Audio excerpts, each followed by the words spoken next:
നമസ്കാരം. തീർത്ഥയാത്ര എന്ന എൻ്റെ യൂട്യൂബ് ചാനലിലേക്ക് ഏവർക്കും ഹൃദ്യമായ സ്വാഗതം. ഇന്ന് ധർമ്മസ്ഥലയിലാണ്. കർണാടകത്തിലെ പ്രസിദ്ധമായിട്ടുള്ള തീർത്ഥാടന കേന്ദ്രമായിട്ടുള്ള ധർമ്മസ്ഥല എന്ന സ്ഥലത്താണ് ഇവിടെ നിൽക്കുന്നത്. ഇവിടെ നിരവധിയായിട്ടുള്ള കാര്യങ്ങളുണ്ട്. ഹിന്ദു മതത്തിലെയും ജൈന മതത്തിലെയും ഒക്കെ നിരവധിയായിട്ടുള്ള അതിൻ്റെ സമ്മിശ്രമായിട്ടുള്ള ഒരു ആരാധനാ രീതിയാണ് ഇവിടെ. ഒരുപാട് കാഴ്ചകളുണ്ട്. നല്ല റോഡും ഒരു കുന്നിൻ്റെ മുകളിലാണ്. ഏതാണ്ട് നല്ല ഒരു ദൃശ്യഭംഗി നിങ്ങൾക്കായിട്ടുണ്ടാകും. ധർമ്മസ്ഥലയിലെ ക്ഷേത്രങ്ങളും അതിൻ്റെ വിശേഷങ്ങളും ഒക്കെ നമുക്ക് തുടർന്നുള്ള വീഡിയോയിൽ കാണാം. ഞങ്ങൾ ഇങ്ങനെ രാവിലെ മംഗലാപുരത്ത് ട്രെയിനിന് വന്നിറങ്ങി. അവിടെ നിന്ന് ഒരു 2.25 മണിക്കൂറോളമുള്ള യാത്രയുണ്ട് ധർമ്മസ്ഥലയിലേക്ക്. അപ്പോൾ ധർമ്മസ്ഥല എന്ന സ്ഥലത്തെ ഇവിടെ ക്ഷേത്രം നിരവധിയായിട്ടുള്ള മഞ്ജുനാഥ ക്ഷേത്രവും പിന്നെ ഒരു രാമമന്ദിരം കൊണ്ട് അത് വന്ന വഴിയിൽ കണ്ടായിരുന്നു. അപ്പം എന്തായാലും ആ കാഴ്ചകളൊക്കെ ഇവിടെ എന്തൊക്കെയാണ് എന്നുള്ളത് കറക്റ്റ് അറിയത്തില്ല. ഒരു ജൈന മതത്തിൻ്റെ തീർത്ഥങ്കരൻ്റെ ഒരു പ്രതിമ വലിയതുണ്ട് എന്നറിയാം. മഞ്ജുനാഥ ക്ഷേത്രമുണ്ട്, ഒരു രാമക്ഷേത്രവും അങ്ങനെ ഒരു ക്ഷേത്രവുമുണ്ട്. അപ്പോൾ അതെല്ലാം എന്തായാലും നമുക്കൊന്ന് എക്സ്പ്ലോർ ചെയ്യാം. ഇത് അന്നപ്പ ബട്ടി എന്ന് പറഞ്ഞ ക്ഷേത്രമാണ്. അത് സ്വാമി അന്നപ്പ സ്വാമി ബെട്ട എന്ന് പറയുന്നത്. അപ്പോൾ ചെറിയ ചെറിയ ഒരുപാട് 4 ക്ഷേത്രങ്ങളോളം ഇവിടെ ഉണ്ടെന്നാണ്. 4 ക്ഷേത്രങ്ങൾ, 4 പേർക്കായിട്ട്, അങ്ങനെ കുറേ കഥകളൊക്കെ കേട്ടിട്ടുണ്ട്. എന്തായാലും നോക്കാം നമുക്ക്.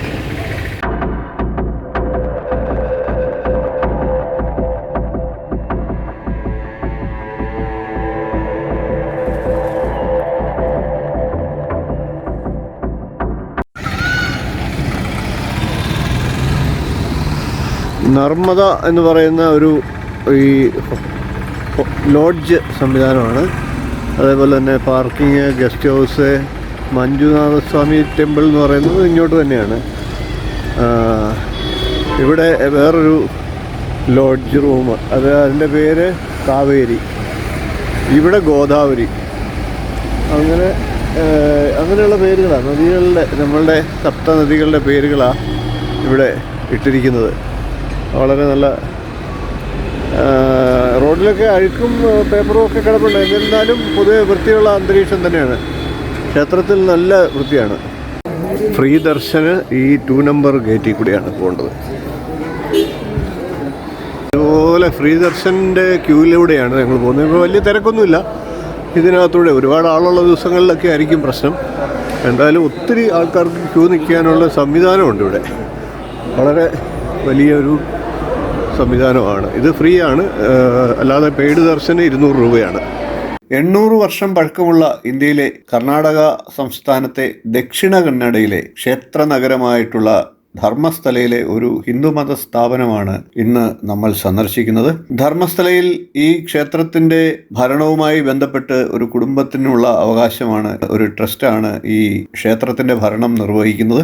ധർമ്മ സംസ്ഥാപനത്തിന് ഭഗവാൻ അനുഗ്രഹിച്ച് നൽകിയ അവകാശമായിട്ടാണ് ഇതിന്റെ ചരിത്രം പറയുന്നത്. അതുകൊണ്ട് തന്നെ ഈ ക്ഷേത്രഭരണ ട്രസ്റ്റ് നിരവധിയായിട്ടുള്ള സേവന പ്രവർത്തനങ്ങളും ചെയ്യുന്നുണ്ട്. നിരവധി സ്കൂളുകൾ, കോളേജുകൾ തുടങ്ങിയ നിരവധിയായിട്ടുള്ള പ്രവർത്തനങ്ങൾ നടത്തുന്നുണ്ട്. അതൊക്കെ നമുക്ക് ശ്ലാഘനീയമാണ്. ക്ഷേത്രത്തിലെ ദേവതകൾ ഹിന്ദു ദൈവമാണ്. എന്നാൽ ജൈന മതവുമായിട്ട് അല്പം ബന്ധം ഈ ക്ഷേത്രത്തിനുണ്ട് എന്ന് തന്നെ പറയണം. നിരവധിയായിട്ടുള്ള കാഴ്ചകൾ ഈ ക്ഷേത്രവുമായി ബന്ധപ്പെട്ടിട്ടുണ്ട്. 3 വീഡിയോകളിലായിട്ടാണ് ധർമ്മസ്ഥലയിലെ വീഡിയോ ഞാൻ അവതരിപ്പിക്കുന്നത്. ഹിന്ദു ദേവതയായിട്ടുള്ള അമ്മനൊരു തീർത്ഥങ്കര ചന്ദ്രപ്രഭ, ജൈനമതത്തിന്റെ സംരക്ഷകരായിട്ടുള്ള കാളരാഹു, കളർക്കായി, കുമാരസ്വാമി, കന്യാകുമാരി എന്നീ പേരുകളിലൊക്കെ ഈ ക്ഷേത്രത്തിലെ ദേവതകളെ പരാമർശിക്കപ്പെടുന്നു. ക്ഷേത്രം അദ്വിതീയമായി കണക്കാക്കപ്പെടുന്നു. ക്ഷേത്രത്തിലെ പൂജാരിമാർ വൈഷ്ണവരായിട്ടുള്ള മാധ്വ ബ്രാഹ്മണരാണ്. ഭരണം നടത്തുന്നത് പെർഗേഡസ് എന്ന ജൈന ബണ്ട് കുടുംബമാണ്. ഹിന്ദു ആചാരപ്രകാരമാണ് ക്ഷേത്രത്തിൽ പൂജകൾ നടത്തുന്നത്. മഞ്ജുനാഥ ക്ഷേത്രം എന്നാണ് ക്ഷേത്രത്തെ അറിയപ്പെടുന്നത്. ഭഗവാൻ ശിവന്റെയാണ് മഞ്ജുനാഥൻ എന്നുള്ള പേര്. ഏകദേശം 800 വർഷങ്ങൾക്ക് മുമ്പ് അന്നത്തെ ബെൽത്തങ്ങാടിയിലെ ഗ്രാമമായ മലർവാടിയിലെ കുടുംബ എന്നാണ് ധർമ്മസ്ഥല അറിയപ്പെട്ടിരുന്നത്. ജൈന ബണ്ട് മേധാവി ബിർമണ്ണ പെർഗഡയും ഭാര്യ അമ്മു ബെല്ലാൾത്തിയും നെല്ലിയാടി ബീഡു എന്ന വീട്ടിൽ താമസിച്ചു വരികയായിരുന്നു. ഐതിഹ്യമനുസരിച്ച് ധർമ്മത്തിന്റെ കാവൽ മാലാഖ മാലാഖമാർ മനുഷ്യരൂപം ധരിച്ച് ധർമ്മമനുഷ്ഠിക്കുന്നതും തുടരാനും പ്രചരിപ്പിക്കാനും കഴിയുന്ന ഒരു സ്ഥലം തേടി പെർഗഡയുടെ വാസസ്ഥലത്തെത്തിയതായി പറയുന്നു. പതിവ് പോലെ ദമ്പതികൾ ഈ വിശിഷ്ട സന്ദർശകരെ അവരുടെ എല്ലാവിധ ആദരവോടും ആതിഥ്യമരുളുകയും ചെയ്തു. അവരുടെ ആത്മാർത്ഥതയിലും ഔദാര്യത്തിലും സന്തോഷിച്ച അവർ ആ രാത്രി ധർമ്മദൈവങ്ങൾ പെർഗഡയുടെ സ്വപ്നത്തിൽ പ്രത്യക്ഷപ്പെട്ടു. അവർ അദ്ദേഹത്തെ സന്ദർശിച്ചതിന്റെ ഉദ്ദേശം വിശദീകരിക്കുകയും ദൈവാരാധനയ്ക്കായി വീടൊഴിയുവാനും ധർമ്മപ്രചാരണത്തിനായി ജീവിതം സമർപ്പിക്കുവാനും നിർദ്ദേശിച്ചു. ചോദ്യങ്ങളൊന്നും ചോദിക്കാതെ പെർഗേഡ് സ്വയം മറ്റൊരു വീട് പണിയുകയും നെല്ലിയാടി ബീഡിലെ ദൈവങ്ങളെ ആരാധിക്കാൻ തുടങ്ങുകയും ചെയ്തു. അങ്ങനെ അവർ താമസിച്ചിരുന്ന വീടാണ് ഇപ്പോൾ ക്ഷേത്രമായി പരിണമിച്ചത്. കാളരാഹു, കളർക്കായി, കുമാരസ്വാമി, കന്യാകുമാരി എന്നീ 4 ദൈവങ്ങളെ പ്രതിഷ്ഠിക്കുന്നതിനായി പ്രത്യേക ആരാധനാലയങ്ങൾ പണിയാൻ ധർമ്മദൈവങ്ങൾ വീണ്ടും പെർഗേഡിന് മുന്നിൽ പ്രത്യക്ഷപ്പെട്ടു. പ്രത്യുപകാരമായി ദൈവങ്ങൾ പെർഗേഡിന് തന്റെ കുടുംബത്തിന് സംരക്ഷണം വാഗ്ദാനം ചെയ്തു. ധാരാളം ദാനധർമ്മങ്ങൾ, ക്ഷേത്രത്തിന് പ്രശസ്തി, പെർഗേഡ് ആഗ്രഹിച്ചതുപോലെ ആരാധനാലയങ്ങൾ നിർമ്മിക്കുകയും ചെയ്തു. ആചാരങ്ങൾ നടത്താൻ ബ്രാഹ്മണ പുരോഹിതന്മാരെ ക്ഷണിക്കുകയും ചെയ്തു. ഈ പുരോഹിതന്മാർ പെർഗേഡിനോട് പ്രാദേശിക ദൈവങ്ങളുടെ അരികിൽ ഒരു ശിവലിംഗം സ്ഥാപിക്കാൻ അഭ്യർത്ഥിച്ചു. മംഗലാപുരത്തിനടുത്തുള്ള കദ്രി മഞ്ജുനാഥ ക്ഷേത്രത്തിൽ നിന്ന് ശിവലിംഗം വാങ്ങാൻ ദൈവങ്ങൾ അവരുടെ സാമന്തനായ അന്നപ്പസ്വാമിയെ അയച്ചു. ഈ അന്നപ്പസ്വാമിയുടെ മലമുകളിലെ ക്ഷേത്രമാണ് നാം വീഡിയോയിൽ ആദ്യം കണ്ടത്. തുടർന്ന് ലിംഗത്തിന് ചുറ്റും മഞ്ജുനാഥ ക്ഷേത്രം പിന്നീട് പണിയുകയാണ് ചെയ്തത്. ഇത് ഭക്ഷണശാലയിലേക്കുള്ള യാത്രയിലാണ്. അന്നപൂർണ എന്നാണ്, വേ ടു അന്നപൂർണ എന്ന ബോർഡുണ്ട്. സൗജന്യ ഭക്ഷണം, ഇവിടുത്തെ അന്നപ്രസാദമാണ്. നമുക്ക് അവിടേക്കൊന്ന് പോകാം.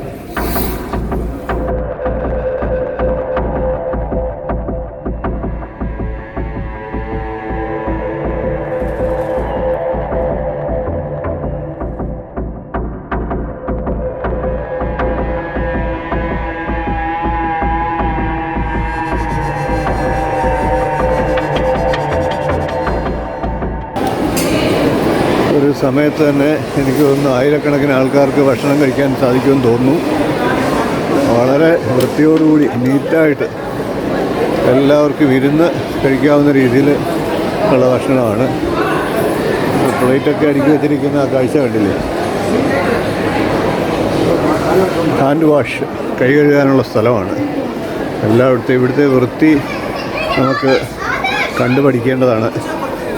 ശബരിമല തുടങ്ങിയ തീർത്ഥാടന കേന്ദ്രങ്ങളിലൊക്കെ ഈ ഒരു മാതൃക പിന്തുടരേണ്ടതാണ്. അന്നപ്രസാദം കഴിക്കാനുള്ള ആ രീതിയിൽ ഇവിടെ ക്യൂ ഉണ്ടല്ലോ, ഇതുപോലെയുള്ള കസേര ഇരിക്കാനുണ്ട്. ഇവിടുത്തെ മുകളിലുള്ള ഫാന് തുടങ്ങിയ കാര്യങ്ങളൊക്കെ നമുക്ക് കാണാം. വളരെ സ്വസ്ഥമായിട്ടിരുന്ന് ഭക്ഷണം കഴിക്കാം. ഇത്തരത്തിലുള്ള ഫാനാണ് ക്ഷേത്രത്തിനകത്തും ക്ഷേത്രത്തിൻ്റെ പ്രധാന ഭാഗങ്ങളിലെല്ലാം, വലിയ ഹാളുകളിലെല്ലാം ഈ വലിയ ഫാനുകളാണ്. ഹെലിഫാൻ എന്നാ കമ്പനിയുടെ പേര് ഫാനിന് എഴുതിയിരിക്കുന്നത്. കമ്പനിയുടെ പേരും അത് തന്നെ ആയിരിക്കും. ഇത് ഭക്ഷണം കഴിക്കാനിരിക്കുകയാണ്. കണ്ടില്ലേ, ഒരു സമയത്ത് എനിക്ക് തോന്നുന്നു ആയിരക്കണക്കിന് ആൾക്കാരുണ്ട് എന്നാണ് തോന്നുന്നത്. എനിക്ക് പുറകിലുമൊക്കെ ഉണ്ട്.